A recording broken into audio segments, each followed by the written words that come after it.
new report finds Social Security is set to run dry by 2035. And this is the kind of thing that you see that's often clickbaited in order to support XYZ political candidate or whatever. But in this case, it is the depressing truth. And I want to be clear that the fund is not empty. It's just going insolvent. And insolvent means that it is unable to pay out what it owes to the people that it owes it to. Social Security will still exist after 2035, according to the trustees' findings, but retirees will only receive 83% of their full benefits.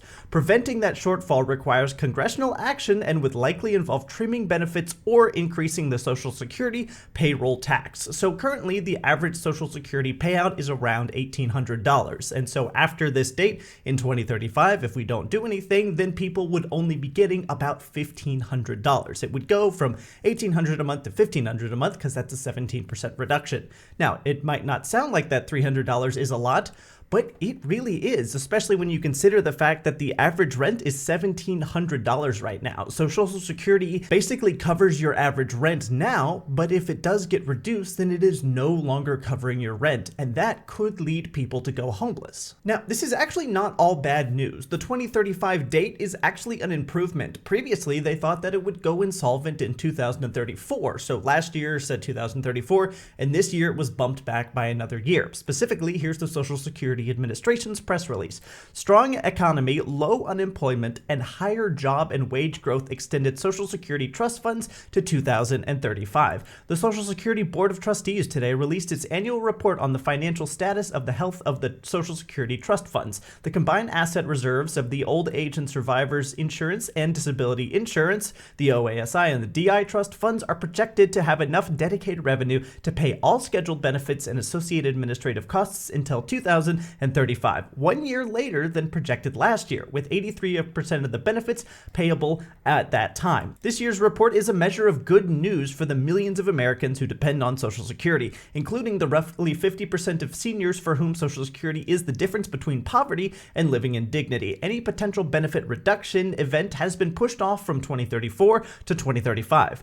More people are contributing to Social Security thanks to strong economic policies that have yielded impressive wage growth, historic job creation, and a steady low unemployment rate. So long as Americans across our country continue to work, Social Security can and will continue to pay benefits, said Martin O'Malley, Commissioner of Social Security. Congress can and should take action to extend the financial health of the trust fund into the foreseeable future, just as it did in the past on a bipartisan basis. Eliminating the shortfall will bring peace of mind to Social Security's 70+ million beneficiaries and the 180 million workers and families who contribute to Social Security and the entire nation. So the economy is strong and people are earning lots more money than they have in the past, which means that there's more money going into the Social Security fund, meaning that it's able to pay out the benefits that it's intended to pay out for a longer period of time.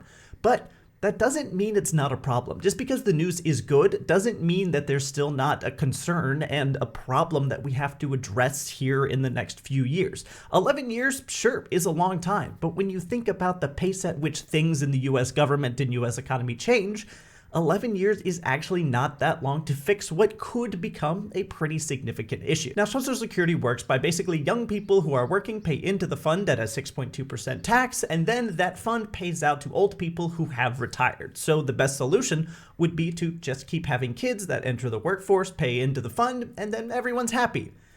Except clearly this isn't happening, and Investopedia has a pretty good article on why. Down here under the problem with Social Security section, it says Americans have fewer children and live longer, and these trends contribute to an aging population. The outsized generation of baby boomers, those born between 1946 and 1964, is retiring at a record pace, further lowering the proportion of the population in the workforce. Older people are expected to outnumber children for the first time in the US history by 2034. All baby boomers will be older than 65 by 2030. This means that 1 in every 5 residents will be retirement age. By 2034, there will be 77 million people 65 and older compared to 76.5 million people under the age of 18. There will be fewer workers to support each retiree in the future as a result. The ratio of workers paying Social Security taxes per beneficiary is projected to decline from 2.7 in 2023 to 2.4 in 2035. And you can see why that's an issue. There are more people than ever that will need this money, and there are fewer people than ever that will be paying this money out via the tax. Now, before we go any further, if you like this kind of news and finance updates, I post 3 to 5 times a week, and I would love a subscription. So the issues are people are living longer, 1, and 2, they are having fewer children. So the first solution would be just to have more children and also push the retirement age back. But we all know it's not that simple, and this Illinois Cares for Kids article talks a pretty good amount about why that is. The estimated cost of raising one child in 2023 is $15,512.52.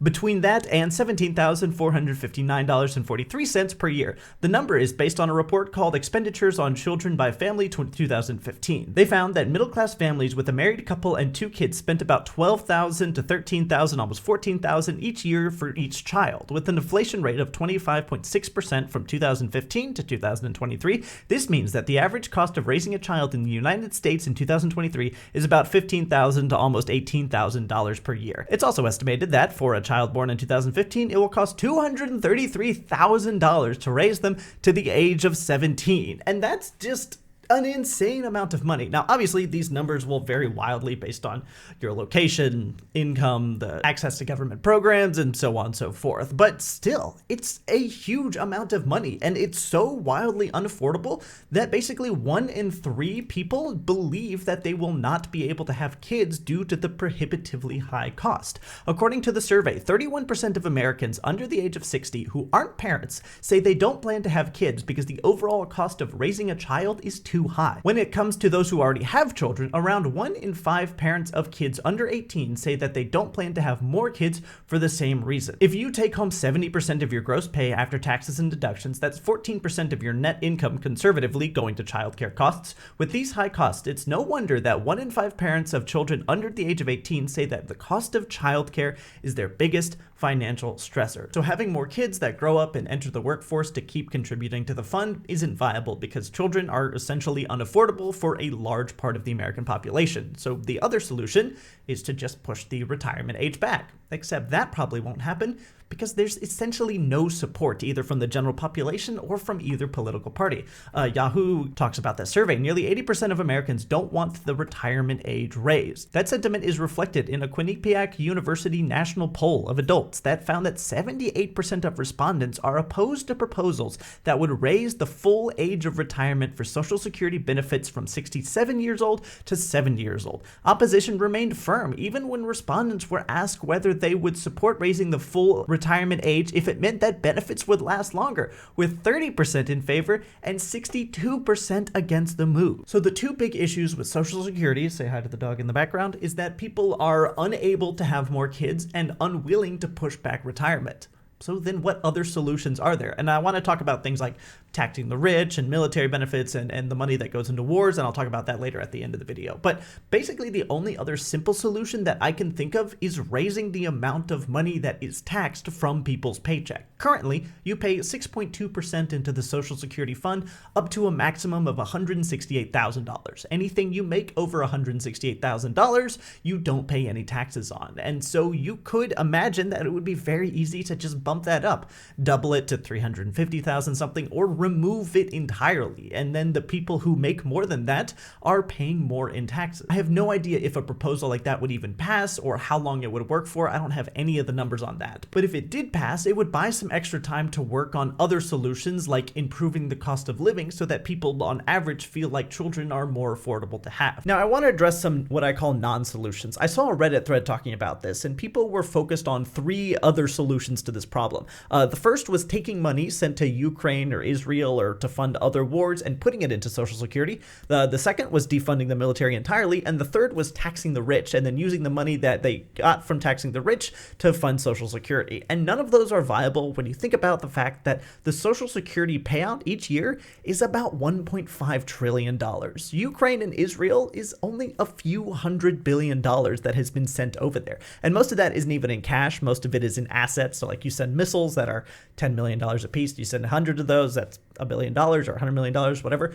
You get the idea. Even if you took all of the money that had been put into Ukraine and Israel and other foreign aid via wars, then you could only fund Social Security for a few more months. In fact, the entire national defense budget is about $850 billion.